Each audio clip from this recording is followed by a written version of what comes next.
Yo no soy un músico prematuro como muchos que de repente soñaron con ser músicos de principio, porque yo tenía a mi papá, que era cornista, tocaba el corno francés, y su instrumento favorito era la trompeta, pero él se dedicó al corno francés por avatares de la vida. Le fue mejor con el corno y fue bombero, bombero fundador de los bomberos de Plaza España. Ok. Entonces, cuando él salió del servicio militar, que trabajó en el servicio militar como músico, músico militar, él tenía una ventaja sobre los demás porque ya había estudiado música y los que llegaban ahí era por primera vez que se iban a enfrentar a un instrumento musical y a todo eso. Y bueno, le fue muy bien como músico militar y cuando salió, eh, como sale una persona de un servicio militar en aquella época que no tenía término, no estaba determinado que era 1 año, 2 años, no se sabía, te daban la baja en cualquier momento. Okay. Entonces él, un vecino, como él tenía aporte, le dijo, le habló de los bomberos que se acababan de fundar y él entró en el lugar de uno de los que murieron, los primeros bomberos que murieron en acción, murieron demoliendo el silencio. Ajá. Él entró en una de esas plazas. Sí, que está al frente de la Catedral del Calvario. Yo escuchaba, yo empecé por escuchar las canciones en inglés que uno no entendía y uno lo único que se aprendía era el estribillo que decía Let It Be o cosas así. Entonces uno, realmente yo nunca formé parte de un grupo en mi barrio donde yo vivía de rock porque no sé, me gustaba saber lo que hacía y si no estaba seguro de lo que hacía no me atrevía. Yo era muy tímido en ese sentido. Pero mi papá, a veces en las comidas, él siempre tenía baquetas porque fue el instructor de la banda seca de la Academia Militar por muchos años. Me ponía una baqueta en la mano de él agarraba otra y me empezaba a tocar pasos que él ponía en la banda seca. Y así poco a poco me fue metiendo. Entonces yo empecé por ahí, él me puso un bombardino para que estudiara y yo el bombardino lo agarraba cuando escuchaba que él venía por ahí, pero yo realmente el instrumento no me atrapó. Y lo que me atrapó de la música, que lo que me hizo dar el viraje, yo estaba en 5.º año de bachillerato, que por poco no lo pasé por eso, por culpa de eso, porque en ese momento empezó el problema, la invasión, la música me invadió, entonces ahí empecé a pensar en ser músico. Ahí fue cuando yo dije, bueno, voy a ser músico. ¿Qué edad tenías? Como unos 14 años, porque yo ya tocaba en banda seca, tocaba en la banda de los bomberos, toqué muchos desfiles el 1 de mayo, porque me había organizado la banda de la CTV, y bueno, por ahí empezó la cosa, y yo, pero siempre sin querer queriendo, yo preguntaba por un profesor de percusión, a un tubista que trabajaba en la banda marcial con mi papá, puedo decir el nombre, Anselmo Fernández, entonces yo le preguntaba, pero así como, buenos días, ¿qué pasó con el profesor de percusión? Entonces, un día me puso en contacto con el profesor de percusión, que era Abelardo Mato. Entonces, Abelardo Mato tenía en ese momento una problemática que él había conseguido. La percusión como cátedra no existió por muchos años. Se podría decir que Mato fue el primero que tuvo una cátedra de percusión en el Conservatorio Juan José Landaeta. Los fundadores, ¿no? Sí, sí. Entonces, al principio, cuando yo conocí a Abelardo Mato, esto es una cosa que bueno, nunca le he dicho, pero a mí me pareció raro que ese señor me agarró y me llevó por un sitio que tenía en la Candelaria, un edificio que se llama El Albión, y me metí en un cuarto que tenía instrumentos y todo. Pero yo decía, ¿qué le pasa a este? ¿Será que es un tipo raro? No, es que el tipo estaba ávido de tener alumnos porque le habían asignado una cátedra, le habían asignado un sueldo y no tenía un alumno. Entonces cuando yo llegué tenía un sobrino de él que es baterista, que familiarmente llamado Tote, que era un buen baterista, pero con el tío no congeniaba musicalmente, porque él veía la música como el músico que toca como de oído, no académico, y el papá era el tío era muy académico. Tenía otro sobrino, que no me acuerdo, ese sí era un poquito perdido, o sea, no tenía muchos mensajes en ese momento y nunca lo tuvo, bueno, se dedicó a cualquier otra cosa. Y así empezó la cátedra, que era se llama Cátedra de Formación Orquestal, Coral y de Cámara, hablando de nombres largos, y se llamaba La Reforma Musical, que lo dirigía Gonzalo Castellano. Eso era una iniciativa, creo que en esa época era INSIVA, ni siquiera era el CONAC, el INSIVA. Entonces el INSIVA tuvo esa iniciativa, tenían esa orquesta y tocamos 2 conciertos. Esos 2 conciertos marcaron ese que me preguntaba. Que Eran tres, hicieron dos. tocamos dos, uno aula magna y teatro municipal. Y en esa orquesta fue la primera vez que yo me enfrenté al instrumento del cual me enamoré perdidamente, que es el timpani, el timbal sinfónico. Yo me enamoré de la música a través de la música académica. Eso fue lo que me encantó. Yo había estudiado piano, yo no veía mucho futuro en el piano porque realmente para desarrollarte como pianista necesitas un padre bastante poderoso que te mantenga por muchos años mientras tú te formas y te ganas un concurso internacional y ahí arranca tu carrera. Si no pasa eso, ser un pianista solista, concertista, es muy cuesta arriba, es muy difícil. Me enamoré del timpani. Del timpani. El timpani es un instrumento que aún lo amo todavía. Es un instrumento que es muy determinante en la orquesta, determina muchas cosas en la orquesta. Y es el instrumento más poderoso en toda la orquesta para tocar las notas más importantes de la tonalidad. La tónica y la dominante, no hay ningún instrumento que le gane en eso. Tú con 8 contrabajos podrías lograr el efecto de un tímpani tocando un volumen medio. El tímpani es muy, pero muy poderoso. No sé, yo me enamoré de ese instrumento. Además del timpani, ¿qué otro instrumento? Bueno, yo tocaba como parte del paquete los otros instrumentos, redoblantes, pandereta. Un percusionista debe ser lo más completo e incluso tocar instrumentos folclóricos. En mi época yo no tuve necesidad de hacerlo y de hecho lo hice pero muy por encimita porque yo tuve mucho trabajo como percusionista sinfónico. Entonces siempre me moví en esa área de confort. Pero los percusionistas hoy en día son mucho, para poder vivir de la percusión tienes que manejar muchos recursos, tocar música popular, música folclórica, que son dos cosas diferentes, bueno, música sinfónica y todo. Un percusionista, sí, como la gama, pues. Sí, y el percusionista es, por lo menos la sinfónica, la acuarela de colores. No hay nada que dé más colores como, por ejemplo, un triángulo tocando junto con una flauta, por ejemplo. Esa cantidad de armónicos que produce el instrumento hace que la flauta, el sonido sea un poco más robusto, más presencia, es más nutrido, porque los armónicos nutren los sonidos. O sea, una sección de cuerda es poderosa porque cada instrumentista no tiene la nota en el mismo lugar y esos armónicos que se generan hacen que el sonido crezca. Es una amplificación. Se acoplea a los otros instrumentos. El triángulo realza ciertas cosas como los platillos. Es imposible, hay piezas que pasan todo un largo rato preparando un golpe grande de tam-tam, de gong. Entonces empieza una edificación, y cuando llega el momento que ya no hay más nada que hacer, viene el gong. Porque ninguno de los otros instrumentos puede hacer ese efecto que va a hacer el gong. Y eso es lo que ocurre con la percusión. En la música sinfónica es color, es muchas cosas que me cuesta definir, pero realmente tú puedes escuchar una música sin percusión y la misma música con percusión y es otra cosa. Yo estudié en varias escuelas. Estudié en la escuela José Reina, porque cuando mi papá nos compró el piano, empezó a buscar inmediatamente un profesor de piano y lo consiguió en la escuela José Reina, que quedaba en Simón Rodríguez, en unas instalaciones, no sé si se pueden llamar recreacionales, que los edificios del Banco Obrero tenían la parte comercial y tenían unas instalaciones que eran como, ahí funcionaba la Escuela de Música José Reina.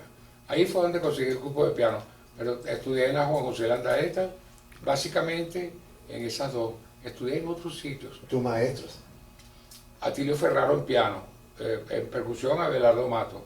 Luego yo busqué por mi cuenta y conseguí mediante un contacto una persona que fue muy importante en mi comienzo, que se llama Eugene Sitterfeld, se escribe con doble T. Él fue muy importante en mi comienzo porque cuando yo entré a la Sinfónica no tenía una preparación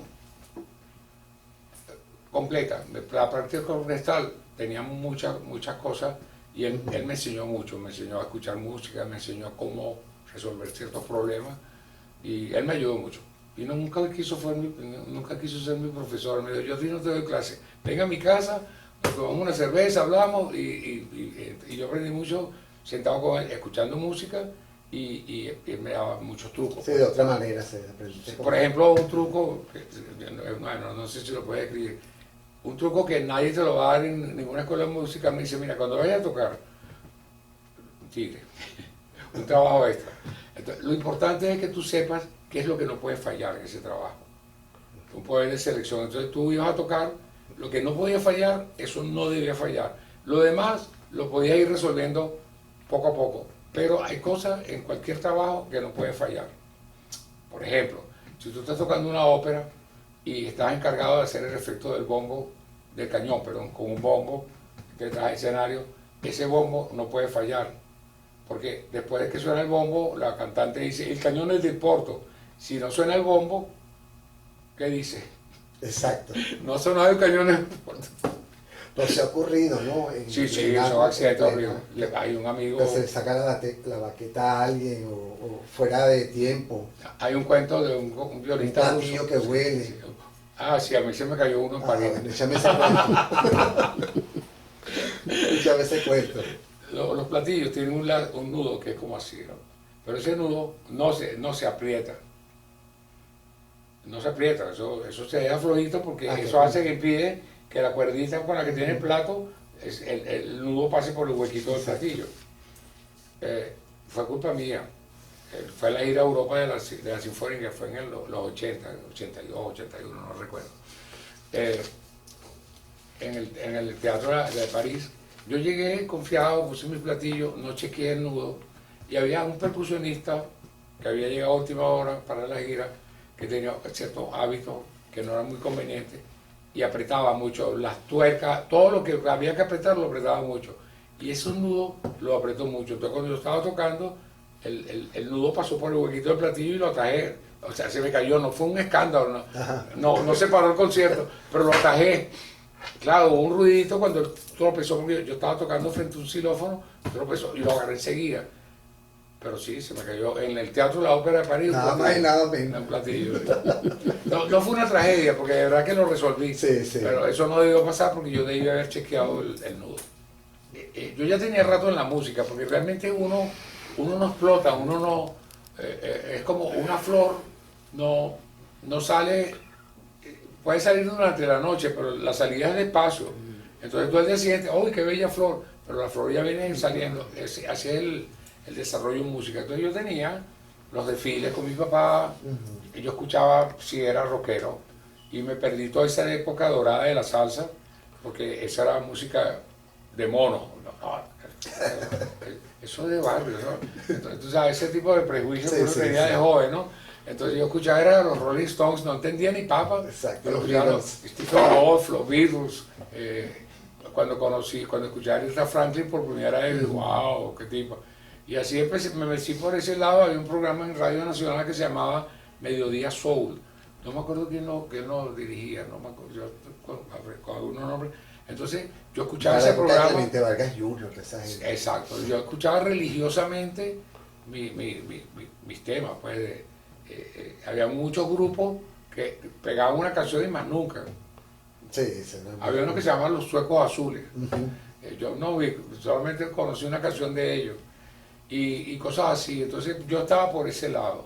Mi papá tenía la orquesta de baile de los bomberos, pero a mí nunca me gustó tocar música de baile. A mí nunca me gustó tocar música para que la gente bailara, fíjate. No sé, me parecía que no quería hacer eso. Yo quería tocar, y no por egocentrismo de que quiero que me vean tocando. No sé, es que a mí la música que me cautivó fue esa. Y de esa orquesta fue que salió, de esa orquesta de la Reforma, que había muchos muchachos jóvenes. En esa época estaba Isaac Hernández, Juan Carlos Núñez, estaba Alejandro Plaza. Alejandro Plaza parece que era un guitarrista muy, muy bueno. Y bueno, en ese grupo conocí una cantidad de gente que todavía andan por ahí. Está Omaira Naranjo de los Naranjos. Esa fue la única que conocí, porque ya Teléfono estaba en la Sinfónica de Venezuela. Y bueno, perdón que me fui por la rama. El concierto, esos dos conciertos que toqué. ¿Dónde fue? El Teatro Municipal y Aula Magna. Realmente eso me marcó. ¿De qué año me estás hablando? el 73, por ahí 74. Sí. Sí, la primera parte de los años 70, porque inmediatamente a los poquitos años surgió el movimiento que llaman el sistema. Pues. Okay. Y en ese momento ni soñaba con llamarse sistema. Exacto. Yo en el interín, dando y dando, yo siempre compraba mis baquetas, que era difícil. Tú ibas a la tienda de música y no habían mazos para tocar xilófono, porque eso no tenía salida. Entonces, yo siempre tenía mi obsesión por comprar. Entonces me compré un par de tímpanis Premier que me los vendió el profesor Mato. Y yo los compré porque, bueno, y como ya tenía el depósito, ese del estacionamiento del avión, bueno, yo pongo mis timbales ahí y practico con el instrumento. Y ningún vecino me va a decir nada, pues. Porque tocar con unos tímpanis en un apartamento, entonces, los vecinos te matan. Entonces, bueno, el condominio. Sí, entonces yo desde el principio, cuando conocí eso de tener un depósito en un sótano, entonces, en el mismo sitio donde el maestro tenía su depósito, alquilamos, porque al principio se alquiló en conjunto, para el grupo de percusión y cada uno pagaba, hacía un aporte y teníamos un depósito para ensayar. Era inhóspito ensayar en un depósito, pero así empezamos. Y empezamos a montar la tocata para instrumentos de percusión. Eso venía ocurriendo en paralelo con la cátedra de percusión de Landaeta, que fue la primera cátedra, el primer conservatorio que tuvo cátedra Exacto. de percusión fue la Juan José Landaeta, que lo dirige Mato.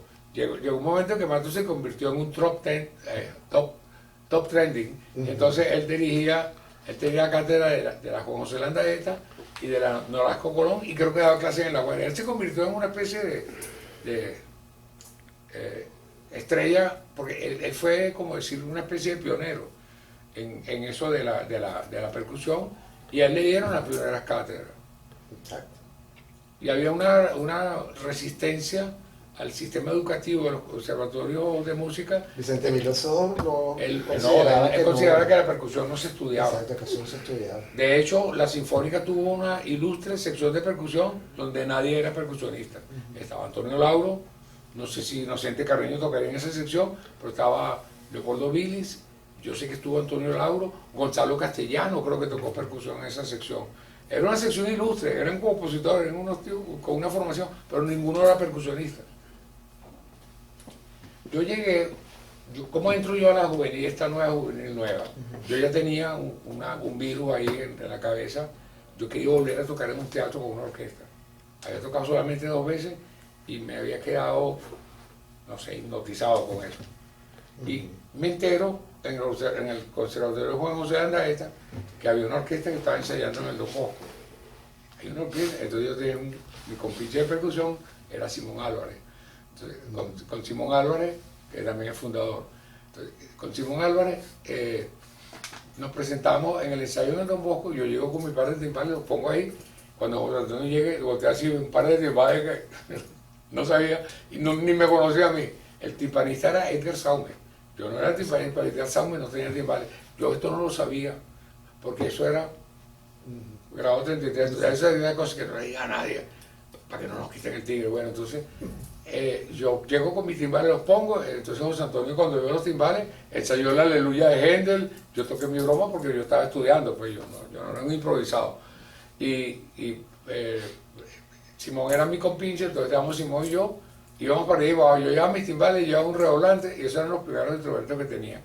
Pero al día siguiente que yo ensayé, esa noche en el Don Bosco, suena el teléfono, y mi compañero Edgar, que nunca me llamaba, me llamó ese día para preguntarme si yo tenía unos timbales.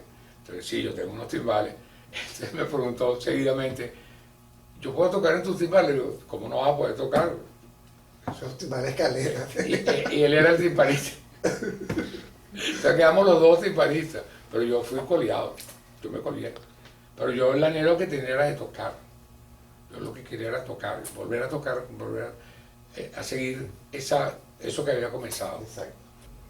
Ahora, la educación musical a nivel del conservatorio tiene muchos limbos, porque el título de un conservatorio de música no te lo reconocen en una universidad. Entonces, la persona que hace todos los estudios en el conservatorio tiene que hacer una especie de revalia. Después de meterla en la universidad, los cursos que tienes aprobados parece que te los reconocen, pero el título de un conservatorio no es un título como tal. No tiene validez a nivel, a lo mejor eso cambió en interín, pero creo que no lo tiene. ¿Y debido a qué?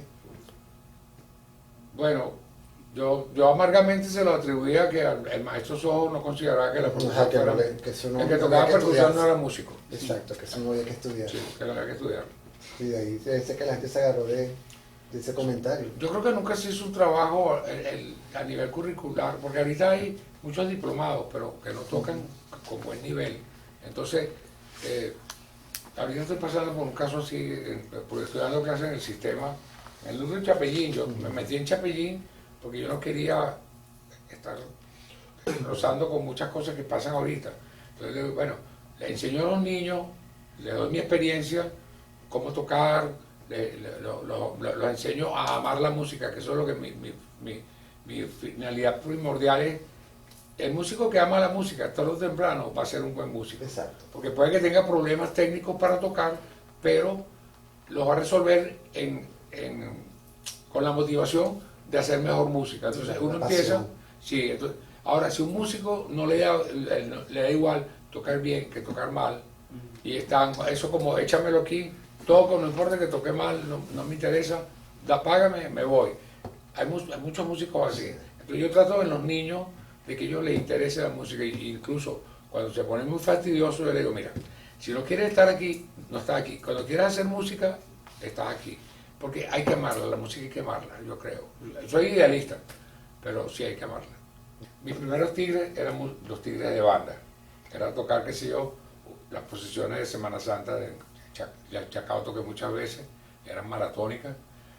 Ahí me metía un poco mi papá, entonces me recuerdo que pagaban como 20 a 25 días, pero como yo era un chamo, me pagaban 20, por decir algo. A los músicos le pagaban 30, a mí me pagaban 20. Típico. Y yo me recuerdo una vez que tuve que tocar el Paso del Santo y con los músicos. Yo tocaba pucutum, pucutum, pucutum, purrum, cuando la banda no tocaba. Entonces después cuando llegaban lo que llaman el cuarto, donde el Santo cruza, que ahí no puede pasar sin música, empezaba a tocar la banda y yo salía corriendo a tocar con la banda. O sea, de donde estaba el santo, a tocar con la banda, tocaba con la banda y salía corriendo para tocar con el santo. Entonces eso lo llegué a hacer.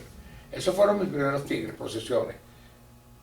También tocar con la banda de los trabajadores, pero ahí yo no devengaba nada. Yo era refuerzo que llevaba mi papá. Como mi papá me llevaba para, no sé, para foguearme, para explotarme, Sí. sería, me explotaba. Sí, porque uno cobraba y después te quitaba la mitad la mamá. Se mucha plata. La primera vez que tuve mis propios reales no tuvo que ver con música. Fue un tío, yo tenía como 14 años, pero yo era muy espigado siempre. Me dijo, ¿qué estabas haciendo? Nada. Bueno, vente a hacer nada conmigo. Y me llevó con una fábrica de refrescos y trabajé como obrero. Y cuando me pagaron era millonario. Quería ir al cine, quería comprar unos zapatos. En la época en que un obrero ganaba, Sí, sí. claro, los obreros siempre tenían 15 hijos, 10 hijos, entonces no les rendía. Exacto. Pero rendía, yo con mi sueldo de obrero Resolvía. era feliz. Es más, el secreto fue que en esa época mi papá me hacía un copetico. ¿Se acuerdan del corte de Ronaldo? Que era un copetico así, todo pelado así. Ese era el corte que me hacía mi papá. La pollinita. Una pollinita así y todo pelado alrededor.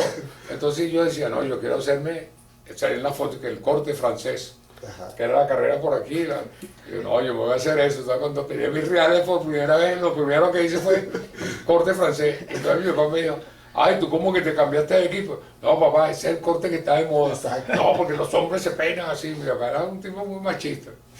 No, corte francés.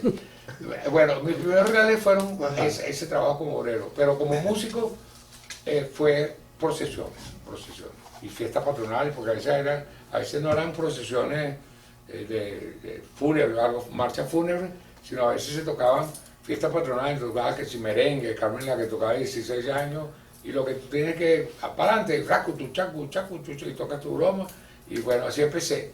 Y vino la fundación de la banda de los bomberos, mi papá por supuesto me metió, pero él consideraba, mi papá era antinepotismo, me dijo, tú no estás aquí porque eres mi hijo. Para estar aquí tú tienes que demostrar que estás aquí porque trabajas. Entonces me puso atrilero y músico. Entonces el músico más desalineado de la banda el más sudado, el más empapado era yo. Porque yo ponía los atriles y tocaba. Hasta que mi papá me ascendió.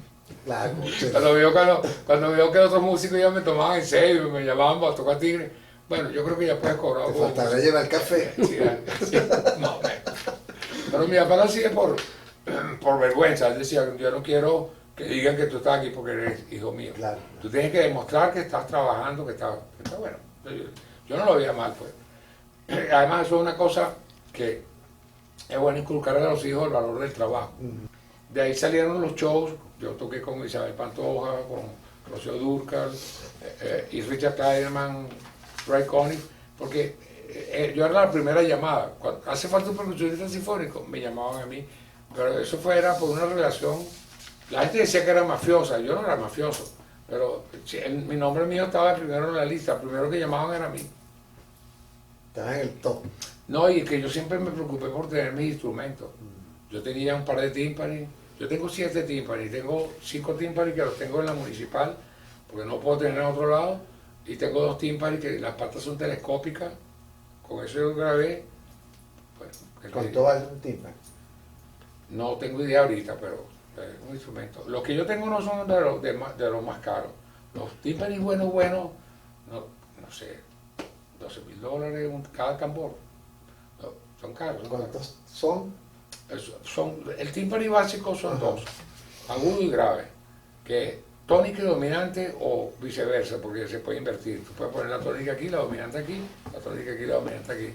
Si lo pones en cuarta, la tónica está arriba. Si lo pones en quinta, la tónica está abajo.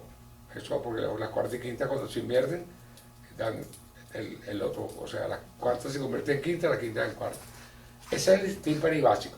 Pero a medida que se fue desarrollando, hubo necesidad de hacer notas más agudas para acá y le agregaron un tímpani. Y cuando hizo falta hacer notas más graves, le agregaron otro tímpani. Entonces, los tímpanis que están al extremo son extensiones de los 2 básicos.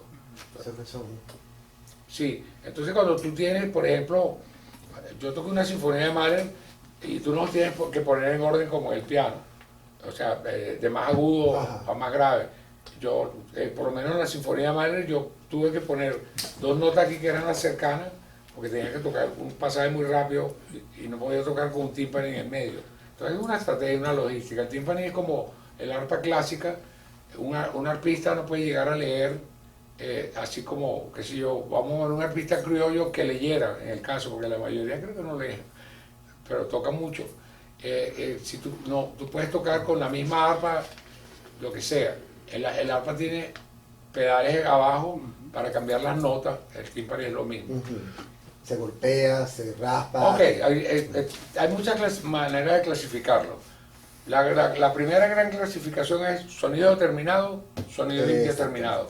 Los que pueden reproducir notas de la escala musical y los que no. El tímpani está dentro de los que tocan notas musicales. Es un membranófono. Puede que haya algún otro instrumento membranófono que produzca notas musicales, lo desconozco, no estoy seguro. Yo tengo tambor y bombo.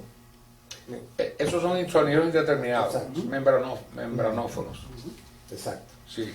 Y, Vamos a empezar con los determinados para no enredarnos. ok, determinado. Timpani, que generalmente se le escribe en clave de fa.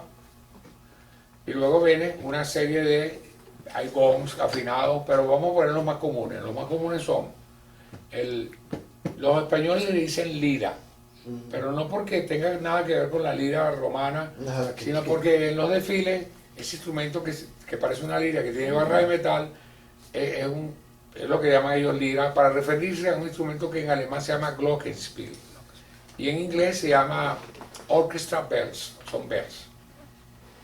Porque hay tubular bells, que son unos tubos que simulan campanas. Esos también son de sonido determinado. Normalmente los instrumentos de sonido determinado, en especial las campanas, nunca son muy afinados, pero tienen una nota, un si bemol, un lado. Lo que pasa es que ellos tienden a estar bajos. Notas identificables. Sí, notas de la escala musical. El parámetro es un instrumento que puede reproducir una nota de la escala musical, es el sonido determinado. Exacto. Eso puede ser, hay gongs que son afinados, pero tienen una tetica en el medio. un chichón. Entonces tú tienes que tocarlo ahí, porque si lo tocas afuera suena indeterminado. En el mismo tímpani uno tiene la membrana. Uno toca en un área que queda más cerca del aro y más lejos del centro. Eso tocando el instrumento ubica el sonido donde es más óptimo. Pero el mismo tímpani, el sonido en el medio, es indeterminado. Y todo lo que suena se puede leer. Absolutamente todo. Una vez yo tuve una discusión en una clase de la Bigot, yo estudié con del Solo Pueblo, ¿cómo se llama? Querales. Con Querales, entonces Querales, él lee, como él es músico popular, él dice, no, hay cosas que no se pueden escribir. Digo, mira, todo se pasa el detalle ese del ritmo. Y el mejor ejemplo es el merengue caraqueño. El merengue caraqueño a la banda marcial se lo escribían así.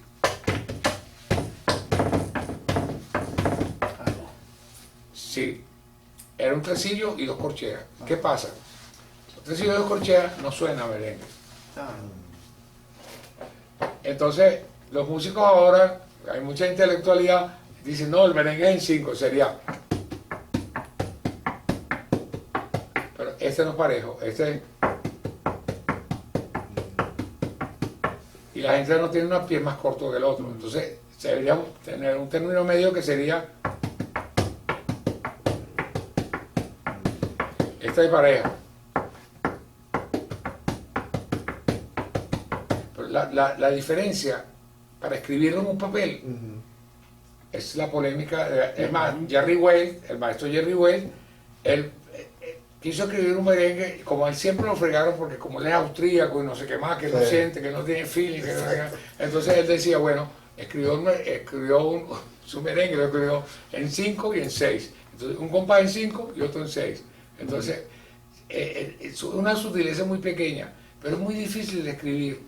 Y mi experiencia con eso fue cuando mi papá tocaba en la banda marcial. Yo de niño, cuando empecé a estudiar música, yo de niño iba con mi carrito y jugaba, y ellos tocaban y yo escuchaba la música.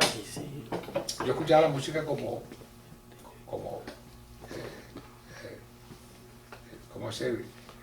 que está lloviendo y uno escucha la lluvia. Pero cuando empecé a estudiar música, sí me interesé en qué era lo que tocaban los músicos de la banda. Entonces yo estaba por ahí con mi carrito, pero cuando llegaba al intermedio me acercaba. Entonces mi papá me asesoraba, no, esto, aquello. Entonces veo la broma del merengue y me pongo a hacer. Papá, pero eso no es lo que estaban tocando esos tipos.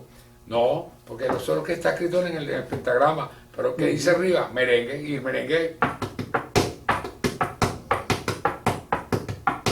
Y decir la diferencia, o sea, tú le escribes a un esquimal o a un, no sé, en Australia, le escribes un merengue y lo escribes así, te lo va a tocar.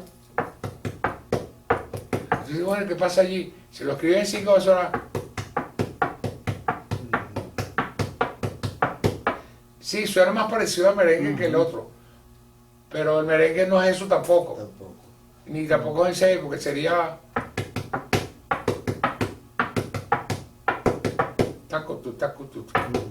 Los sonidos indeterminados son sonidos que por su generación de armónicos no tienen una nota. Yo no sé si esto es una parte muy técnica, vamos a ver si la puedo explicar bien. Los armónicos están destinados, voy a hablar de un instrumento que causó mucha sensación, aunque la gente siempre lo ve con cierto desdén, que es el triángulo. El triángulo es un instrumento que también llegó junto con el tímpano y con todos esos instrumentos del lejano oriente. Él crea una cantidad de armónicos que combinan con cualquier nota de la escala musical. Entonces, puede darse la coincidencia de que un triángulo, yo tengo uno que a mí me encantó ese triángulo, pero tiene una característica que se parece un poco a un instrumento de sonido determinado, en particular al campanelli, a la lira. Y una vez tocando una obra con ese triángulo, me di cuenta que cuando tocaba el campanelli pasaje rápido, cuando tocaba el triángulo, la diferencia era muy poca. Entonces un instrumento debe tener bastantes armónicos para que combine con cualquier nota de la escala, no importa cuál. Si un instrumento se parece mucho a una nota no es bueno. O sea, porque tiene un instrumento de sonido indeterminado, debe combinar con todo. Sin embargo, los bateristas afinan sus toms de acuerdo a la música que tocan. Entonces los rockeros afinan a una altura los toms o los otros, pero no son sonidos determinados. Un tom no va a chocar con ningún acorde que se toque, porque tiene una cantidad de armónicos que combinan con todo, es por eso. Porque no tienen una definición, no tienen una nota central fuerte, que tú digas, esto es un do. Notas no identificables. Exacto, es que una nota no solamente una, eso fue un gran problema que tuvieron los sintetizadores. Una nota pura no existe. Cuando uno toca en el piano un do, se genera una cantidad de armónicos. Y los armónicos determinan el timbre. Entonces, cuando tú tocas un la en un violín y tocas el mismo la a la misma altura en una flauta, tú sabes cuál es el violín y cuál es la flauta por los armónicos. Los armónicos definen muchas cosas y los instrumentos de sonido no determinados deben deben tener tantos armónicos que no choquen con ninguna nota de la escala musical. No vaya a ser que tú toques un triángulo y suene bien con un la, pero con un si bemol suena horrible. Eso no debe ocurrir. Porque el triángulo es como menospreciado, ¿no? Porque la misión del triángulo es crear armónicos indeterminados para enriquecer básicamente flautas, oboes. Normalmente el triángulo tiene ciertos roles muy específicos, pero es como, me corrigen si lo digo mal, el tañir de una campana.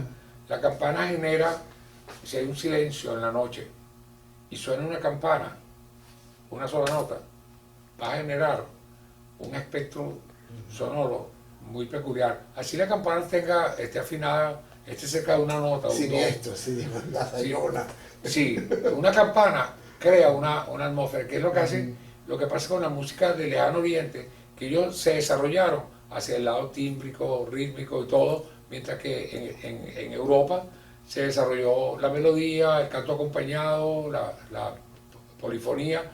En Oriente no fue el que la música se quedó estancada, sino agarró para otro lado. Entonces, por ejemplo, en los rituales hindúes, no sé, budistas, ellos tienen unos crótalos, los tocan, y los crótalos crean enseguida porque por su capacidad por su cantidad de armónicos, ellos crean una atmósfera, y esa es la misión por lo menos del triángulo, es crear un ambiente, no verlo como un instrumento, qué sé yo, por lo menos para diferenciar un triángulo y un güiro, que son dos instrumentos de sonido indeterminados. El güiro para hacer ritmo, el güiro no crea armónico, el güiro te crea una constante rítmica para relacionar el ritmo, mientras el triángulo, que puede ser rítmico también, su misión es más como crear una atmósfera. Una atmósfera, exacto. Un muchacho venezolano que quiera tener chance de ingresar a una orquesta, que son pocas, no son muchas, de esas que cuando tú entras estás hecho, tendría que pasar por el filtro de ser alumno de un tipo que esté en esa orquesta. Porque si tú puedes llegar, puedes ser un marciano tocando, pero si no, especialmente lo que fregaba mucho a los norteamericanos que venían a trabajar aquí cuando vino Valdemar Romero, que hizo la Filarmónica, ellos venían a hacer experiencia orquestal, porque eso ya es vital. ¿Con qué orquesta has tocado? Tú puedes tener 1000 diplomas, puedes ser un doctor, y tocar muy bien, pero con orquesta la experiencia orquestal es determinante. Entonces, para un percusionista de aquí ir afuera y trabajar en el medio sinfónico, él tiene ese inconveniente. No es imposible, pero tendría que ir con el tiempo suficiente para estudiar unos años con el profesor que está ahí, demostrar que eres lo mejor que hay, que eres mejor que los que son del sitio. O sea, no es imposible, pero es bien puesta arriba. Exacto. Sí, no es fácil. Eso fue lo que a mí me detuvo. Incluso el profesor que me da clase en Eastman me dijo, mira, tú tienes trabajo. Aquí hay gente que viene a tomar clase, a estudiar en la universidad, se gradúan, tocan mejor que yo, me decía el profesor, y no tienen trabajo, y terminan trabajando en otra cosa. Porque las oportunidades para los músicos no son tantas, por eso yo doy gracias a Dios, yo tuve todas las oportunidades, trabajé en estudio de grabación, toqué shows en vivo, no sé, toqué muchas cosas, tuve acceso a infinidad de cosas, festivales, incluso toqué una vez uno en Curazao. No, yo estaba, bueno, yo nunca me hice hablar de eso, pero sí, yo estaba en la que yo era la primera llamada para todas esas cosas.